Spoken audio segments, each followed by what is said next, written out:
Hi යාළුවනේ. ඔන්න අද ඉරිදා දවසක්.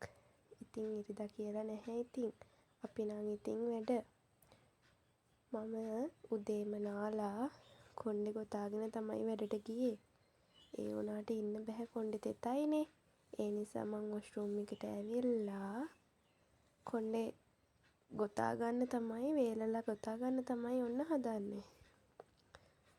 බලන්නකෝ කොණ්ඩේ හොඳටම තෙතයි. ඉතින් ඔන්න මම දැන් කොණ්ඩේ ආපහු ගොතලා ලස්සනට ක්ලිප් දෙකක් ගහලා ආපහු වැඩ පටන් ගන්න යන්න තමයි හදන්නේ. ඉතින් මම දැන් ෆැක්ටරි ඇතුළට ගිහිල්ලා වැඩ පටන් ගන්න තමයි හදන්නේ. අද ගේට් පාස් එකක් දාලා මොනරාගලට ගිහිල්ලා එන්න තමයි අපි බැලුවේ. මට පොඩි දෙයක් තියෙනවා කරගන්න. ඔන්න එහෙනම් අපි මොනරාගල යන්න තමයි හදන්නේ. බයික් එකේ තමයි මොනරාගලට යන්නේ. ටිකක් දුරයි බුත්තලේ ඉඳලා මොනරාගලට යන්න ඕනේ. ඔන්න යන අතර බලන්නකෝ යාළුවනේ. හරි ලස්සනයි නේද? තව යන්න තියෙනවා. මොනරාගලට ගිහිල්ලා වැඩ ගොඩාක් තියෙනවා කරගන්න. ඒ ටික කරගන්න තව ඉතින් යන්නත් ඕනේ. බලන්නකෝ මොනරාගලටනේ මේ පාර වෙසක් තියෙන්නේ. හැම තැනම වෙසක් කෝඩු එල්ලලා බෞද්ධ කොඩි දාලා. කට්ටිය දන්නවද මේ හරිය කොයි හරියද කියලා? මේ හරිය තමයි හුලන්දාව කියන්නේ. හුලන්දාව පහු කරලා අපි ඉස්සරහට ඇදුනා. ඔන්න දැන් නම් අපි මොනරාගලට කිට්ටු කරලා ඉන්නේ. මොනරාගලට ඇවිත් ඉස්සෙල්ලම අපිට යන්න තිබ්බේ සැම්සුන් එකට. සැම්සුන් එකට ගිහිල්ලා පොඩි වැඩ වගේක් තිබ්බ කරගන්න. ඔන්න බලන්නකො ළමයි මොනරාගල සැම්සුන් එක හැම ජාතියේ ෆෝන් එකක්ම මෙතන තියෙනවා. ගෙවන්නත් දෙනවා ෆෝන්. බලන්නකෝ හරිම ලොකු ෂොප් එකක් තමයි මේක. ඊට පස්සේ මට තියෙන අයිබ්‍රෝස් හදාගන්න යන්න.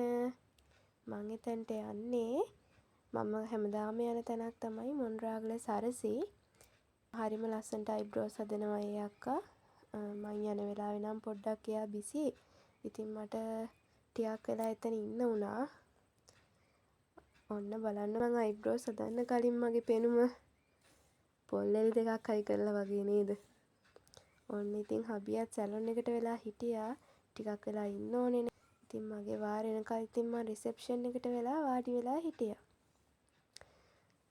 ඔන්න බලන්නකෝ ඉතින් මං අයිබ්‍රෝස් හදාගත්තට පස්සේ මගේ පෙනුම හරිම ලස්සනට හදලා තිබ්බා ඒ අක්කා. මං එතනට තමයි යන්නේ. ඔන්න ඉතින් දැන් අපි ඕෆ් වෙන්න තමයි හදන්නේ පළෙන්. ඉතින් මට ෆැක්ටරිය පෙන්වන්න බැහැනේ.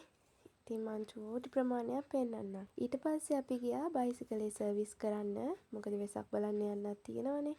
එතනදී ලෝ දෙන්නෙකුත් හම්බුණා. මේ තියෙන බයිසිකලේ සර්විස් කරගන්න ගියපු තැන. ඉතින් බයිසිකලේ සර්විස් කරගන්න එතන පැයක් විතර අපිට රැඳෙන්න වුණා. ඊට පස්සේ අපි ගියා පන්සල්. මේ තමයි යාළුවනේ බුදුගල්ලෙන ආරණ්‍ය සේනාසනය. මේක තියෙන්නේ කතරගම පාරේ කියන්නේ බුත්තල ඉඳලා කතරගම පාරේ කියන්නේ කන පාරේ කිලෝමීටර් 3-4ක් ගියාම තමයි තියෙන්නේ. ටිකක් කන්දක් උඩ නගින්න ඕනේ. උඩම තියෙන චෛත්‍යය යන්න බෑ. මොකද මේ දවස්වල යන්න අවසර දෙන්නේ නැහැ ලොකු හාමුදුරුවෝ වලස්සු කොටි ඉන්න නිසා. නමුත් මේකේ සාමාන්‍ය මට්ටමකට අපිට යන්න දෙනවා. තියෙන චෛත්‍ය ගාවටත් යන්න දෙනවා. මේක හරිම ලස්සන පන්සලක්. මමත් පළවෙනි වතාවට තමයි ගියේ. බලන්නකෝ ඒ පන්සලේ ලස්සන මේ සේරම ෆ්‍රෙෂ් මල් තමයි මේ කොහොම තියෙන්නේ. හරිම ලස්සනයි. ගල් ගුහාවක් වගේ ඔය උඩ ඇඳලා තියෙන බිතුසිතුවම් ඇඳලා තියෙනෙත් ගල. එතකොට මේ උඩේ ඉඳන් බලද්දි පල්ලෙහා බෝධිය එහෙම පෙනෙන ආකාරය හරි ලස්සනයි. මේකටත් උඩින් තමයි තියෙන්නේ අර මම කිව්ව චෛත්‍ය එක ගාවට නම් යන්න දෙන්නේ නැහැ. ඉතින් බලන්නකෝ හරිම ලස්සන පන්සලක්. මමත් පළවෙනි පාරට ගිය නිසා හරිම ආසාවෙන් පොඩ්ඩක් මේක උඩට යන්නේ කන්ද වගේ. හැබැයි 5න් පස්සේ වගේ අලි ඉන්නවා. අපි ගියේ හවස් වරුවක. අපි උඩ ඉඳලා පල්ලෙහාට බහින ගමන් පත්තු කරන්න තමයි හදන්නේ. පහන් පත්තු කරලා අපි රැන් යන්න හදන්නේ. මොකද අලි ගැවසෙනවනේ. 5න් පස්සේ ජීවිකේ කට්ටියත් ඇවිල්ලා ඉන්නේ. අලි පාර මාරු වෙනවා කරදරයක් කරයි කියලා. ඔන්න ඉතින් අපේ අයියයි අක්කයි හබියයි තුන්දෙනාම පහන් පත්තු කර මම නම් ඉතින් පස්සේ තමයි පහන් පත්තු කරේ. බලන්නකෝ යාළුවනේ මේ ගල් ගාව තියෙන මේ නිල්ම නිල් පාටයි. පොකුණක් වගේ හරිම ලස්සනයි. ගොඩක් අය මේ ආසිනම් දාලා තියෙනවා ඒද කියන්නේ මම දන්නේ නැහැ. ඔන්න ඉතින් අපි චුට්ටක් මහන්සි අඩි වෙලා දැන් අපි ඉතින් ඔන්න ගෙදර යන්න තමයි හදන්නේ. ගෙදර යන්න ටිකක් යන්න මේ බලන්නකෝ යාළුවනේ මේ ගස් හරිම ලස්සනයි. ගුහා වගේ තමයි ඒකේ ගස් මුල් පිහිටලා තියෙන හරිම ලස්සනට. ඉතින් දැන් අපි මේ යනවා මොකද අලි පාර මාරු වෙනවා ඒ නිසා බලන්නේ කැලෑවක් මැද්දෙන් හරිම ලස්සනට තියෙන මේ පන්සල. ඉතින් යාළුවනේ ඔන්න අපි රෑ වෙලා යනවා බුත්තල උණා වටුනේ. ඉතින් අපි තොරණ බලන්න යන්න තමයි මේ ලෑස්ති වෙලා ඉන්නේ. ඉතින් බලන්නකො මේ තොරණේ ලස්සන පටාචාරා ජාතක කතාව තමයි මේ පාර්මාණය කරලා තියෙන්නේ.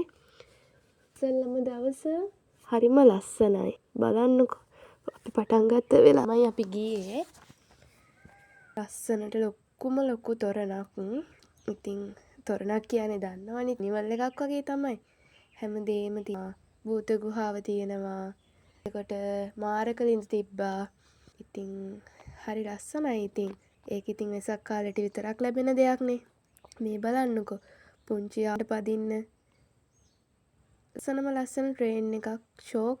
ඉතින් අපිට යන්න දුන්නේ නැහැ පොඩි ළමයිට විතරයි. නමුත් මං නම් හරි ආසයි ඒ වගේ තැන්වල යන්න. මේ බලන්නකෝ සෙල්ලම් බඩු ගොඩ හරිම ලයි. දකින හැමදේම ගන්න හිතෙන. ඔන්න ඉතින් පොප්කෝර්න් එකකුත් කා. ඔන්න ඉතින් අපි ගියා කොණ්ඩ කරන්න.